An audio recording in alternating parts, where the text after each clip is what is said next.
Bihar news में स्वागत है आपका दोस्तों। मैं हूं फिरदौस गनी और आप देख रहे हैं केडीबी लाइव। दोस्तों आज हो चुका है 8 मार्च 2025। तो आज की पूरे बिहार की टॉप न्यूज लेकर आए हैं आपके लिए। वीडियो शुरू करने से पहले आपसे एक रिक्वेस्ट है कि अगर आप पहली बार इस चैनल पर आए हैं तो चैनल को सब्सक्राइब करके बेल आइकन को प्रेस कर दीजिए और साथ ही वीडियो को लाइक कर दीजिए, अपने दोस्तों के साथ शेयर भी कीजिए। तो चलिए चलते हैं आज की खबरों की ओर। दोस्तों आज बिहार न्यूज की शुरुआत सबसे पहले करेंगे कि बिहार में विधानसभा चुनाव से पहले तेजस्वी यादव को चिराग पासवान का साथ मिला है। इससे लगता है कि आने वाले वक्त में कोई नया सियासी समीकरण जन्म ले सकता है। चिराग पासवान ने कहा है कि अगर जितनी बार उनके गठबंधन की सरकार बनी तो फिर शराबबंदी कानून से ताड़ी को अलग कर दिया जाएगा। और कई शादी समारोह में भाग लेने के लिए हाजीपुर पहुंचे। चिराग पासवान ने शराबबंदी कानून को लेकर के तेजस्वी यादव द्वारा दिए गए बयान पर अपनी प्रतिक्रिया दी। चिराग पासवान ने कहा है कि तेजस्वी यादव ने क्या कहा है ये उन्हें पता नहीं है, लेकिन कल को बिहारी फर्स्ट के समर्थन की सरकार बनी तो फिर ताड़ी को शराबबंदी कानून से अलग करने और ताड़ी उतारने और बेचने के लिए कानून लागू कराने का काम करेंगे, क्योंकि ये पूरी तरह से प्राकृतिक है, इसलिए इसे अल्कोहल की श्रेणी में नहीं रखा जाना चाहिए। उन्होंने कहा कि एक जाति विशेष के लोग पीढ़ी दर पीढ़ी इससे जुड़े हैं और इस बात को वे हमेशा उठाते रहे हैं।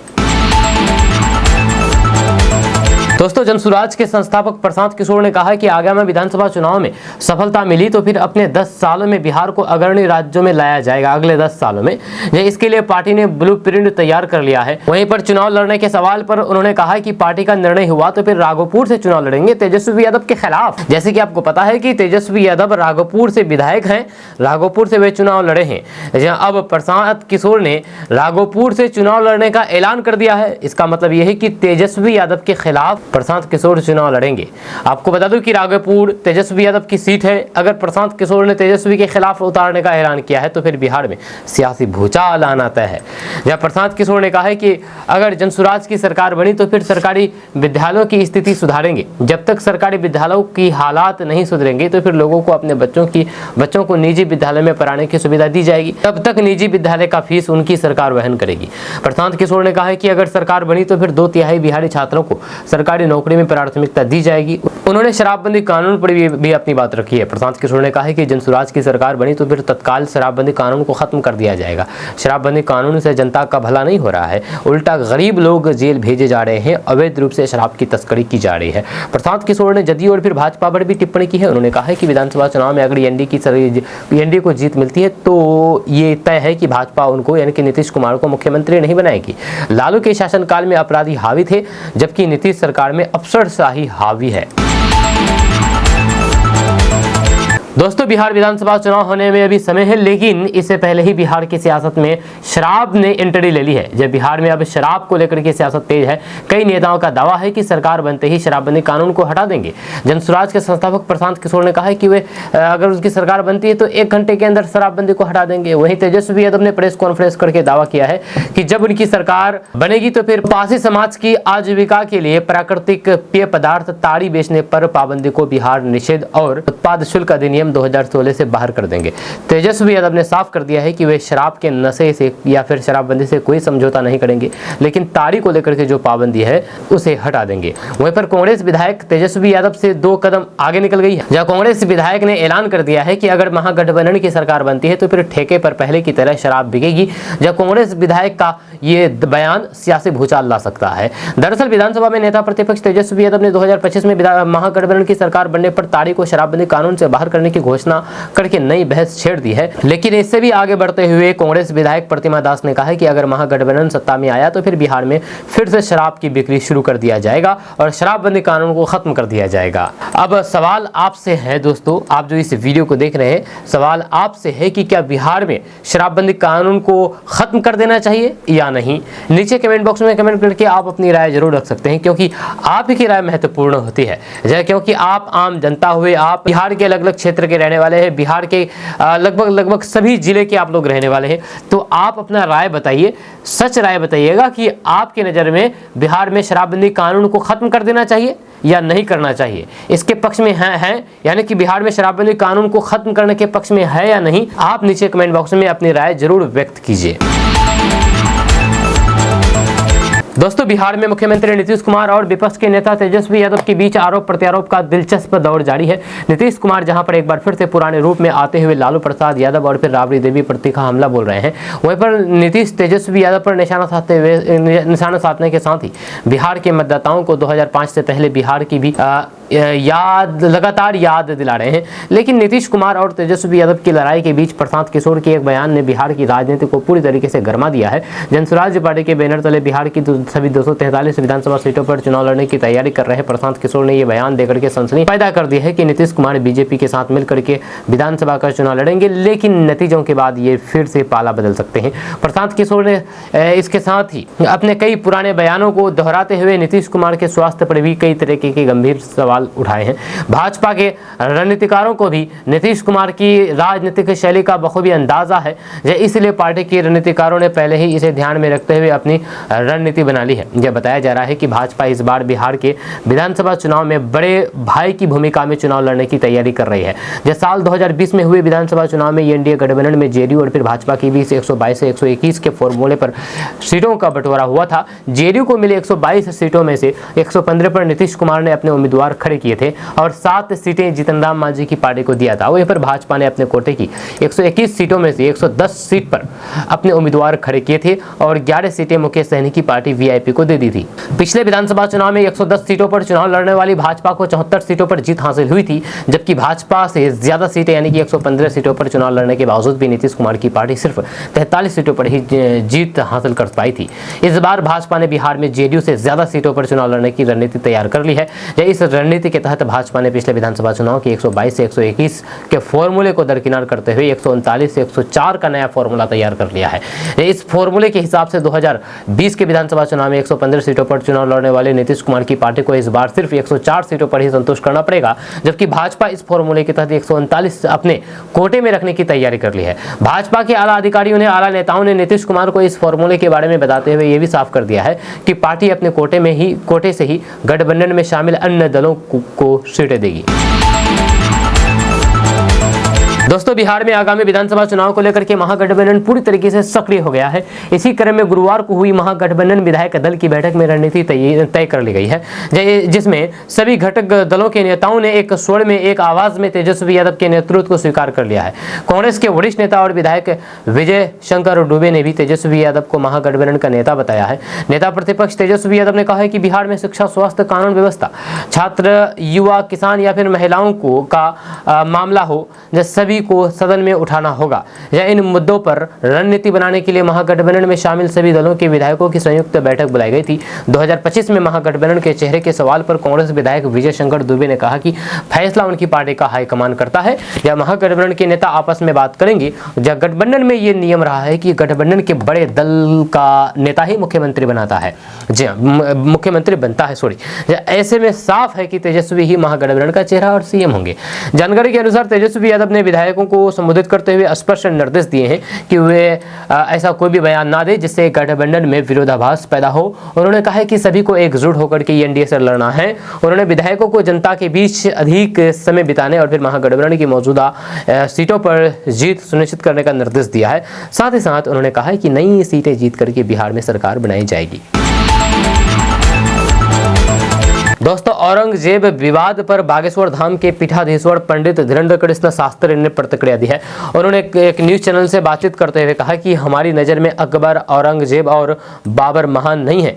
हमारी नज़र में कृष्ण, राम और रघुवर ही महान है और यही महान रहेंगे। आपको बता दें कि बागेश्वर धाम के बाबा धीरेन्द्र कृष्ण शास्त्री जी बिहार आए हुए हैं। जब बिहार में वे अपना हनुमंत कथा सुना रहे हैं।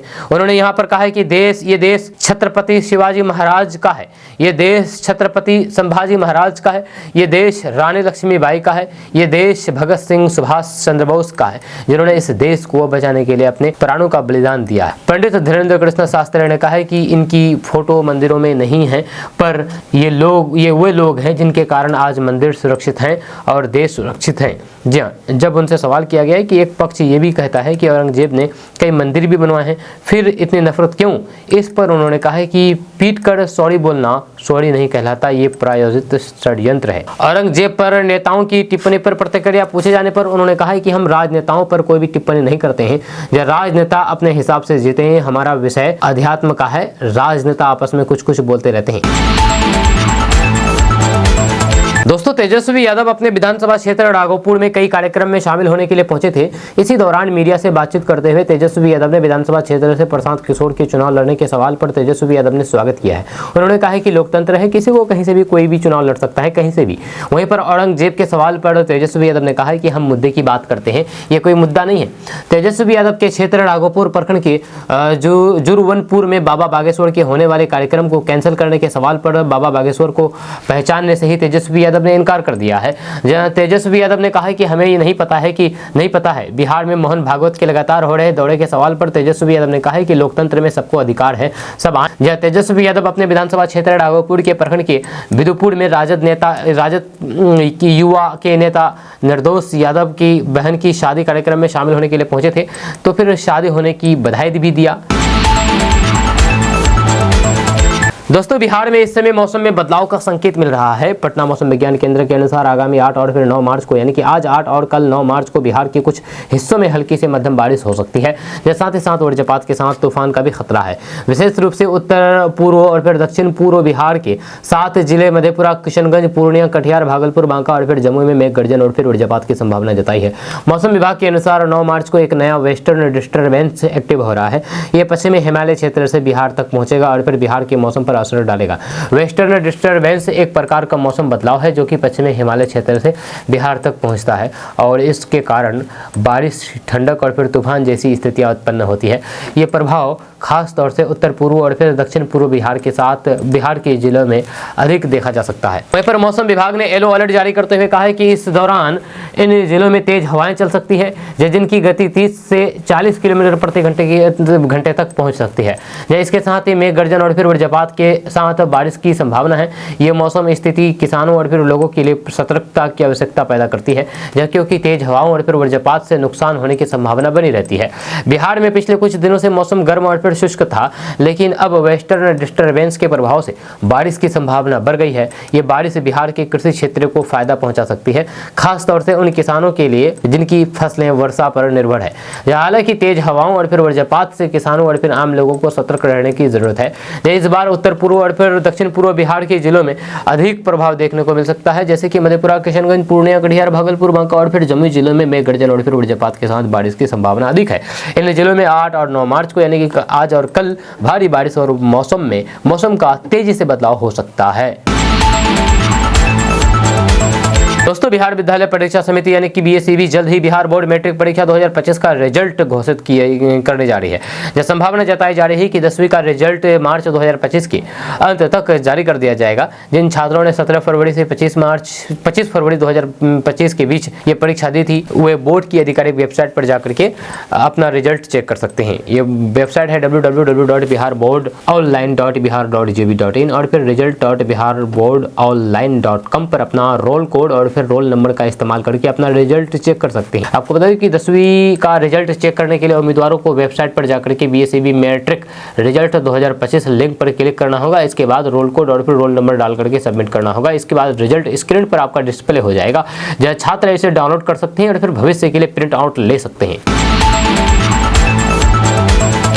दोस्तों, आरजेडी नेता और पूर्व उप मुख्यमंत्री तेजस्वी यादव के नीतीश कुमार को 2 बार बिहार के मुख्यमंत्री बनाने वाले बयान पर सियासत तेज हो गई है। गुरुवार को लोक जनशक्ति पार्टी रामविलास से सांसद संभावी चौधरी ने तेजस्वी यादव पर निशाना साधा है। उन्होंने कहा कि लोकतंत्र में जनता मालिक होती है। जब लोजपा सांसद संभावी चौधरी ने कहा है कि तेजस्वी यादव की सोच की समस्या है। जब वे बिहार में खुद एक नेता है, उन्हें ये चीज पता होना चाहिए कि लोकतंत्र की क्या ताकत होती है। जब नीतीश कुमार को मुख्यमंत्री बनाने वाले वो या हम लोग कौन होते हैं, में लोकतंत्र की खूबसूरती है कि जनता मालिक होती है, जहाँ जनता ही चुनाव चुनती है और फिर मुख्यमंत्री बनाती है। लेकिन तेजस्वी की समस्या है कि वे मैं और हम और फिर मेरा परिवार के बीच में रह गए हैं। उन्होंने आगे कहा है कि तेजस्वी यादव को इस राजनीति से उठ करके एक प्रोग्रेसिव राजनीति करना चाहिए, जहाँ अपने आसपास के लोगों से ऊपर उठ करके उन्हें बिहार के विकास के बारे में बात करनी चाहिए। हम उनसे पूछना चाहते हैं कि वे ऐसे कौन से प्रश्न उठा रहे हैं जो कि प्रदेश की यानी कि बिहार के विकास से संबंधित है। तेजस्वी यादव को हम शब्द से ऊपर उठना चाहिए। आज बिहार आगे बढ़ चुका है और आगे बढ़ रहा है। उन्होंने आगे कहा है कि तेजस्वी ऐसी बातें करके बिहार को गुमराह करने की कोशिश नहीं करे। जहाँ आज हम सभी लोकतंत्र में हैं, लोकतंत्र में जनता मालिक होती है, हमारे कोई हैसियत नहीं है कि किसी को भी हम लोग मुख्यमंत्री बना दे। जो जनादेश होता है वही अंतिम फैसला होता है। दोस्तों, बिहार के रोहतास के दिनारा में एक प्रेम कहानी का सुखद अंत हुआ है, जब समाज ने प्रेमी युगल का साथ देते हुए उनकी शादी करवा दी। आपको बता दें कि डेहरा दिनारा के रहने वाले मोनू यादव उर्फ श्याम नारायण और फिर बिगन डेहरा नरवर पंचायत की निवासी विभा ने पढ़ाई लिखाई के दौरान एक दूसरे को चाहा और 1 साल तक अपने रिश्ते को निभाते रहे। वहीं पर छिप छिप करके मिलने वाले इस जोड़े को जब परिवार वालों ने साथ देख लिया तो फिर प्रेम कहानी गाँव में चर्चा का विषय बन गई। जब लड़की के परिजन समाज में बदनामी को लेकर के चिंतित हो गए और फिर उन्होंने कोचस पंचायत के पूर्व मुखिया लाल साहेब सिंह यादव और फिर समाज सेवी तेज प्रताप यादव से मदद मांगी। समाज की मदद से दोनों परिवारों के बीच बातचीत शुरू हुई। जब शुरुआत में प्रेमी पक्ष विवाह को लेकर के अनबन कर रहा था, लेकिन ग्रामीणों के प्रयास से सहमति बन गई। अंत में दोनों की शादी सासाराम के राधा कृष्ण मंदिर में पूरे रीति रिवाज के साथ, हिंदू रीति रिवाज के साथ कराई गई। दोस्तों, बुधवार को कथावाचक बागेश्वर धाम के पंडित धीरेन्द्र कृष्ण शास्त्री बिहार के गोपालगंज पहुंचे, जहां पर प्रवचन के वक्त एक बार फिर से उन्होंने हिंदुत्व का मुद्दा उठाया है। उन्होंने कहा है कि वे किसी राजनीतिक पार्टी के प्रचारक नहीं हैं, बल्कि हिंदुत्व के प्रचारक हैं और फिर अपने जीवन का हर पल हिंदुत्व के उत्थान के लिए समर्पित करेंगे। बागेश्वर धाम के प्रमुख धीरेन्द्र कृष्ण शास्त्री ने संबोधन करते हुए कहा कि जब तक जिंदा है तब तक हम हिंदुओं के लिए जिएंगे और मरे। जहाँ हम इस देश के हिंदुओं को जगाने के लिए आए हैं, वे कहते हैं अगर मुसलमानों को किसी देश से निकाल दिया जाए तो फिर दुनिया में 65 मुस्लिम देश मौजूद है जहां वो जा सकते हैं, लेकिन अगर हिंदुओं को फिजी, सूरीनाम, पाकिस्तान, भारत, बांग्लादेश या फिर मॉरिशस से निकाल दिया जाए तो फिर उनके पास कोई भी जगह नहीं है। जब बिहार में अपने आगमन को लेकर के बाबा बागेश्वर ने आरजेडी के विरोध पर भी प्रतिक्रिया दी है। उन्होंने कहा है कि जिन्हें जितना बिहार में आने से रोका जाएगा उतना ही वे आकर के कथा करेंगे। वे आगे कहते हैं कि अगर उन्हें गोपालगंज आने से रोका जाएगा तो फिर वो यहीं मकान बना लेंगे। धीरेन्द्र कृष्ण शास्त्री ने चेतावनी भरे शब्दों में कहा कि अगर हमें रोकेंगे तो फिर मर जाएंगे और फिर बिहार में जन्म लेंगे, छेड़ोगे तो हम छोड़ेंगे नहीं। बाबा बागेश्वर के इस बयान के बाद राजनीतिक गलियारों में हलचल मच गई है, जहां पर बाबा बागेश्वर के समर्थन में इसे हिंदुत्व जागरण से जोड़ रहे हैं, वहीं पर विरोधी इसे विभाजनकारी कह रहे हैं। इस बयान के बाद बाबा बागेश्वर ने साफ कर दिया है कि बिहार में अपनी कथाओं का सिलसिला जारी रखेंगे और फिर विरोध से डरने वाले नहीं हैं। उनका कहना है कि हिंदुओं को आस्था की रक्षा करने के लिए एकजुट होना जरूरी है। दोस्तों, आर्ट ऑफ लिविंग के संस्थापक श्री रविशंकर 5 दिवसीय बिहार यात्रा पर पहुंचे और कहा कि अब कोई ये नहीं कह सकता है कि बिहार अविकसित है। गुरुवार को पटना हवाई अड्डे के बाहर पत्रकारों से बातचीत करते हुए उन्होंने बिहार में आने की अपनी खुशी व्यक्त की है। उन्होंने कहा है कि इतने वर्षों बाद यहाँ आकर के बहुत खुशी हो रही है। मैं सभी से मिलने के लिए उत्सुक हूँ। जब मैं अगले 5 दिन बिहार में रहूँगा, जब मैं गया सहित कई जगहों पर जाऊँगा, मैं यहाँ आकर के बहुत खुश हूँ और फिर ऐसा लग रहा है कि जैसे घर वापस आ गया हूँ। उन्होंने बिहार के उप मुख्यमंत्री सम्राट चौधरी से भी मुलाकात की है, जहां पर उन्होंने युवाओं को कौशल प्रदान करने के प्रयास से युवा कौशल विकास के मुद्दे पर चर्चा की है। उन्होंने कहा है कि हम युवा कौशल विकास का मुद्दा उठाना चाहते हैं और युवाओं को कौशल प्रदान करना चाहते हैं। बिहार का युवा बहुत मजबूत है और वे कहीं भी एडजस्ट कर सकते हैं। बिहार आगे बढ़ रहा है, अब कोई ये नहीं कह सकता है कि बिहार अविकसित है। आध्यात्मिक गुरु ने संवाददाताओं से कहा कि आध्यात्मिक गुरु का बिहार के जय प्रकाश नारायण अंतर्राष्ट्रीय हवाई अड्डा पर आर्ट ऑफ लिविंग के स्वयं सेवकों और फिर भक्तों ने गर्मजोशी से स्वागत किया। दोस्तों, सरकारी नौकरी के लिए हाईकोर्ट से लेकर के विभाग तक दौड़ लगाने वाले डिप्लोमा फार्मासिस्ट छात्र संघ के प्रतिनिधिमंडल बुधवार को प्रकाशित 10,000 रिक्तियों में खुद को ना पा करके इतने मायूस हुए कि स्वास्थ्य मंत्री मंगल पांडे के पास पहुंच गए। उन्होंने स्वास्थ्य विभाग द्वारा सबसे अधिक डिप्लोमा फार्मासिस्ट रिक्तियों की अधियाचना प्रकाशित करने का आग्रह भेजने पर भी देरी से उन्हें अवगत कराया। इस पर स्वास्थ्य मंत्री मंगल पांडे ने आश्वस्त किया है कि अभी कुछ पदों पर नियुक्तियों का विज्ञापन निकाला गया है और अन्य का जल्द ही प्रकाशित होगा। इस माह डिप्लोमा फार्मासिस्ट की रिक्तियों का विज्ञापन भी प्रकाशित हो जाएगा। आपको बता दूं कि 19 साल पहले डिप्लोमा फार्मासिस्ट पदों पर नियुक्ति निकाली गई थी। स्वास्थ्य मंत्री मंगल पांडे को विज्ञापन प्रकाशन में देरी से संबंधित आवेदन देते हुए डिप्लोमा फार्मासिस्ट छात्र संघ के पदाधिकारी पहुंचे थे और यहां पर इसको लेकर के बहाली को लेकर के मांग की है। दोस्तों, स्वास्थ्य सेवाओं को मजबूत करने के लिए बिहार सरकार जल्द ही 5000 डॉक्टरों की बहाली करने जा रही है। जब प्रभारी मंत्री नीरज कुमार सिंह ने विधान परिषद में बताया है कि बिहार तकनीकी सेवा आयोग को प्रस्ताव भेजा जा चुका है। जब बहाली के साथ ही बिहार के सरकारी अस्पतालों में डॉक्टरों की कमी जल्द दूर हो जाएगी। जहां राज्य सरकार 5000 से अधिक डॉक्टरों की बहाली करने जा रही है, जिसमें 3623 विशेषज्ञ चिकित्सक, 667 सामान्य चिकित्सक और फिर 808 दंत चिकित्सक शामिल होंगे। मंगलवार को बिहार विधान परिषद में प्रभारी मंत्री नीरज कुमार सिंह ने इसकी जानकारी दी है। उन्होंने बताया है कि इन पदों पर नियुक्ति के लिए बिहार तकनीकी सेवा आयोग यानी कि BTSC को प्रस्ताव भेजा जा चुका है और जल्द ही विज्ञापन जारी किया जाएगा। वहीं पर शिवहर सदर अस्पताल में कुल 36 स्वीकृत पदों में से 17 पर ही चिकित्सक कार्यरत हैं। बहाली प्रक्रिया पूरी होते ही यहाँ पर नए चिकित्सा पदाधिकारी नियुक्त किए जाएंगे। वहीं पर इंदिरा गांधी हृदय रोग संस्थान में कुल 163 स्वीकृत पदों में से कई अभी भी खाली हैं। इसके साथ ही स्वास्थ्य सेवाओं को मजबूत करने के लिए बिहार सरकार नए मेडिकल कॉलेज और अस्पताल खोलेगी। दोस्तों, बिहार विधानसभा में प्रश्नकाल की शुरुआत होते ही माले विधायकों ने बिहार शरीफ की घटना का मुद्दा उठाया है। माले विधायक वेल में पहुंच करके सरकार के खिलाफ नारेबाजी करने लगे। इसके बाद मुख्यमंत्री नीतीश कुमार खुद खड़े हो गए।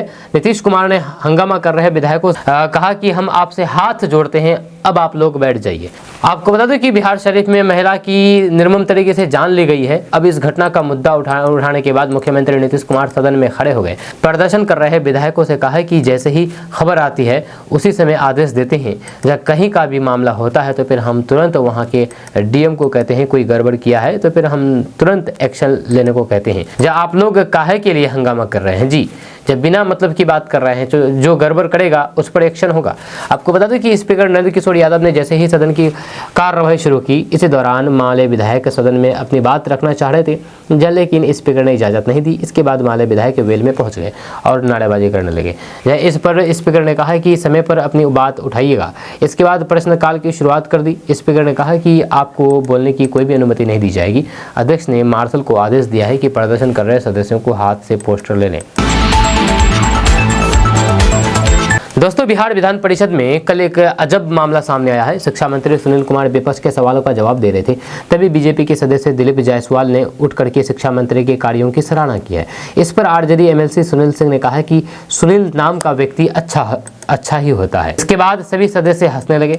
दरअसल बिहार विधानमंडल के बजट सत्र का कल छठा दिन था। बिहार विधानसभा और फिर बिहार विधान परिषद में सरकार को घेरने के लिए विपक्ष ने रणनीति बनाई थी। कल विधानमंडल के दोनों सदनों की कार्यवाही एक साथ हुई। विधान परिषद में शिक्षा मंत्री सुनील सिंह शिक्षा विभाग से जुड़े हुए सवालों का जवाब दे रहे थे। इस दौरान वे हर सवाल का बहुत ही सरल तरीके से जवाब दे रहे थे। तभी विधानसभा के सदस्य दिलीप जायसवाल उठे और फिर सुनील सिंह की बड़ाई करने लगे। दिलीप जायसवाल ने कहा कि इस सदन में पिछले 18 से 20 साल से हम मौजूद हैं। इस दौरान बहुत से शिक्षा मंत्री आए हुए, जहाँ अशोक चौधरी भी शिक्षा मंत्री रह चुके हैं, लेकिन जो सुनील कुमार शिक्षा मंत्री हैं, जिस तरह से वे सकारात्मक जवाब देते हैं और सदस्यों को शिक्षा विभाग में आमंत्रित करते हैं। उन्होंने कहा कि इस सदन में किसी भी दल के शिक्षा मंत्री रहे हो, इतने खुले दिल से सदन के सदस्यों को आमंत्रित करने का काम नहीं करते थे। इसी सदन में ऐसे शिक्षा मंत्री भी हुए हैं जो कि अपनी बात पर अड़ गए तो फिर हिलते नहीं थे। इस पर RJD के MLC सुनील सिंह खड़े होकर के कहा कि सुनील नाम के व्यक्ति अच्छे होते ही हैं। इस दौरान उन्होंने सुनील नाम के लोगों के जिक्र सदन में किया और कहा कि सुनील नाम का सब लोग अच्छा होता है। इस दौरान मुख्यमंत्री नीतीश कुमार सुनील सिंह की तरफ देखते रहे। दोस्तों, दोस्तों बिहार में बजट सत्र चल रहा है। इसके बीच महागठबंधन विधायक दल ने बैठक करके सरकार को किन किन मुद्दों को कैसे घेरा जाए इस पर चर्चा की है। ये बैठक तेजस्वी यादव के नेतृत्व में आरजेडी विधायक आलोक कुमार मेहता के सरकारी आवास में हुई है। इस बैठक में आरजेडी, कांग्रेस और वामपंथी दलों के विधायक और फिर एमएलसी शामिल हुए। यह नेता प्रतिपक्ष तेजस्वी यादव ने कहा है कि हम बिहार में शिक्षा, स्वास्थ्य, कानून व्यवस्था, या छात्र छात्राओं और फिर नौजवान, किसानों या फिर महिलाओं का मामला हो, या सबको सदन में उठाना है। इन्हीं मुद्दों पर रणनीति बनाने के लिए महागठबंधन में शामिल सभी दलों के विधायकों की संयुक्त मीटिंग बुलाई गई। तेजस्वी यादव ने कहा है कि बैठक में सभी लोग आए थे।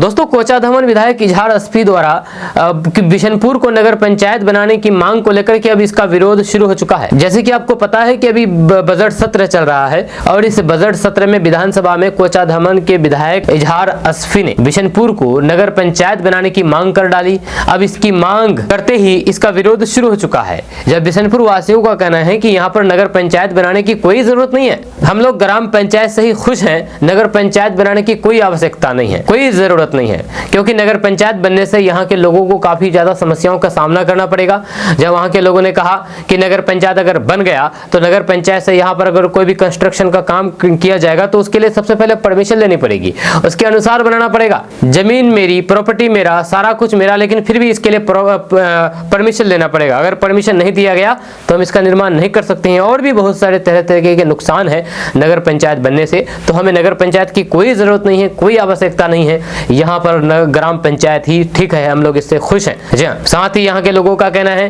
कि कोचाधामन विधायक इजहार अस्फी को किसने कहा कि यहाँ पर नगर पंचायत बनना चाहिए। आपको बता दें कि कोचाधामन विधायक इजहार अस्फी के द्वारा विधानसभा के बजट सत्र में बिशनपुर ग्राम पंचायत को नगर पंचायत यानी कि म्युनिसिपैलिटी बनाने की मांग पर नगर विकास एवं आवास विभाग बिहार के द्वारा किशनगंज डीएम को एक पत्र लिखा गया है। पत्र के माध्यम से रिपोर्ट मांगा गया है ताकि बिशनपुर ग्राम पंचायत को नगर पंचायत बनाया जाए। इसकी खबर फैलते ही बिशनपुर सहित कैरी बिरपुर के इलाके में लोग परेशान हो गए हैं। शुक्रवार की शाम को बिशनपुर पेट्रोल पंप में जनप्रतिनिधियों, व्यापारियों एवं गणमान्य लोगों की एक बैठक हुई, जिसमें सभी ने एक स्वर में, एक आवाज में कहा कि नगर पंचायत बनने से व्यापारियों, किसानों एवं आम लोगों को काफी नुकसान होगा, परेशानियां होंगी, जिससे जमीन रजिस्ट्री में कमर्शियल टैक्स, बिजली दर में इजाफा, किसानों को मिलने वाली योजनाओं का लाभ बंद होगा एवं तरह तरह के नियम से आम लोग प्रभावित होंगे। जहां सभी ने बताया है कि रविवार को बिशनपुर मिडिल स्कूल चौक बगान में बिशनपुर, कैरी बिरपुर,